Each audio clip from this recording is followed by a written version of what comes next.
Hi friends, ಇವತ್ತಿನ ವಿಡಿಯೋದಲ್ಲೊಂದು ಚಿಕ್ಕ science magic ಮಾಡೋಣ. ಸೊ ಇಲ್ಲಿ ನಾನು ನೀರು ತೊಗೊಂಡಿದ್ದೀನಿ. ಈಗ ಈ ನೀರಿಗೆ ನಾನು ಅರಿಶಿಣ ಆ್ಯಡ್ ಮಾಡ್ತಾ ಇದ್ದೀನಿ. ಸೊ ನೋಡಿ, ಈ ನೀರಲ್ಲಿ ಈ ಅರಿಶಿಣ ಹಳದಿ ಬಣ್ಣದಲ್ಲಿದೆ. ಸೊ ಯಾಕೆ ಅಂತ ಹೇಳಿದ್ರೆ, ಈ ಅರಿಶಿಣದಲ್ಲಿ ಕರ್ಕ್ಯೂಮಿನ್ ಅಂತ ಹೇಳುವಂತಹ ಒಂದು ನ್ಯಾಚುರಲ್ pH ಇಂಡಿಕೇಟರ್ ಇದೆ. ಸೊ ಈಗ ಇದು ಅಸಿಡಿಕ್ ಮತ್ತು ನ್ಯೂಟ್ರಲ್ ವಾಟ್ರಲ್ಲಿ ಹಳದಿ ಬಣ್ಣದಲ್ಲಿ ಇರುತ್ತೆ. ಸೊ ಈಗ ನಾನು ಈ ಹಳದಿ ನೀರಿಗೆ ಸುಣ್ಣ ಅಥವಾ ಲೈಮ್ ವಾಟರ್, ಸೊ ಈ ಸುಣ್ಣ ಬೇಸ್ ಆಗಿರುತ್ತೆ, ಆಲ್ಕಲಿನ್. ಸೊ ಇದನ್ನ ಆ್ಯಡ್ ಮಾಡ್ತಾ ಇದ್ದೀನಿ ನೋಡಿ.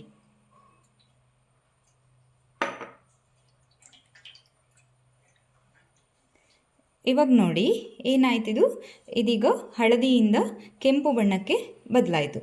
ಸೊ ಯಾಕೆ ಹೀಗಾಯಿತು ಅಂತ ಹೇಳಿದ್ರೆ, ಈ ಅರಿಶಿಣದಲ್ಲಿರುವಂಥ ಕರ್ಕ್ಯೂಮಿನ್ ಈ ಬೇಸ್ ಜೊತೆ ರಿಯಾಕ್ಷನ್ ಆಗುತ್ತೆ. ಸೊ ಇಲ್ಲಿ ರಿಯಾಕ್ಷನ್ ಆಗಿ ಕೆಂಪು ಬಣ್ಣಕ್ಕೆ ಬದಲಾಗ್ತದೆ. ಸೊ ಈ ರಿಯಾಕ್ಷನಿಗೆ ನಾವು pH ಇಂಡಿಕೇಟರ್ ರಿಯಾಕ್ಷನ್ ಅಂತ ಕರಿತೇವೆ.